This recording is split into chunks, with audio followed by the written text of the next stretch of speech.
Bien, bonjour, mesdames, messieurs. Bienvenue à la journée de l'efficacité énergétique et environnementale du bâtiment.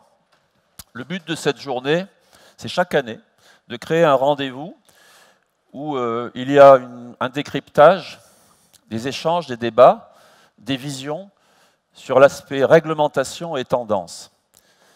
Cette année, c'est l'aspect réglementation, certes, puisque nous sommes dans la conférence sur le neuf, avec la fameuse RE 2020, mais aussi tendance qui nous intéresse. Et donc, nous avons choisi une thématique, construire et rénover le bâtiment 2020, Ready 2050, prêt pour 2050, compatible 2050. Pourquoi 2050 ?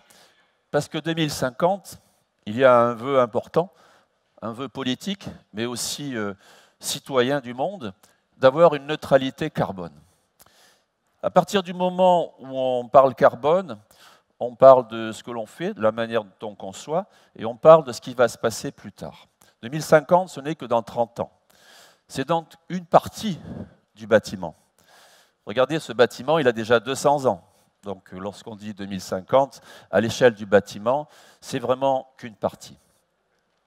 Donc nous allons parler aujourd'hui effectivement de vision 2050 avec une analyse de cycle de vie du bâtiment, une analyse de ce qui va se passer dans ce que vous allez concevoir, puisque vous êtes un public de concepteurs, maintenant pour les années à venir. Donc ça change tout, cette composante carbone.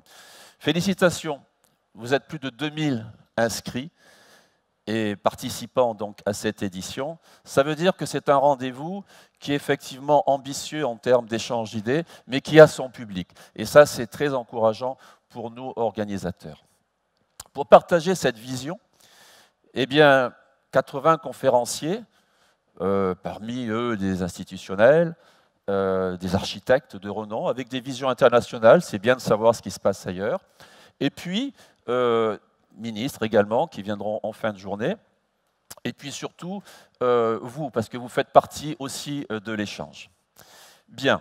Alors, je vous souhaite évidemment une journée intense.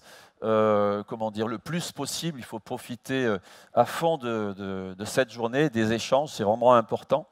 Et puis, pour commencer, écoutez, on a voulu donner, non pas un symbole, mais quelque chose de concret pour lancer nos travaux, c'est-à-dire donner la parole à quelqu'un dont c'est quasiment le métier, elle est chercheuse au CEA, mais surtout elle est coprésidente du groupe 1 du GIEC. Et effectivement, 2050 pour elle, c'est une étape, elle en est bien consciente. Je pense d'ailleurs que la conscience écologique, climatique, nous l'avons tous. Est-ce qu'elle est de degré 1, 5 ou 10 ? Je pense que la dame que nous allons accueillir, elle est au niveau 10. Et en tout cas, il appartient à chacun de savoir à quel niveau ce curseur se place. Je vous demande d'applaudir Madame Valérie Masson-Delmotte, qui va prendre la parole.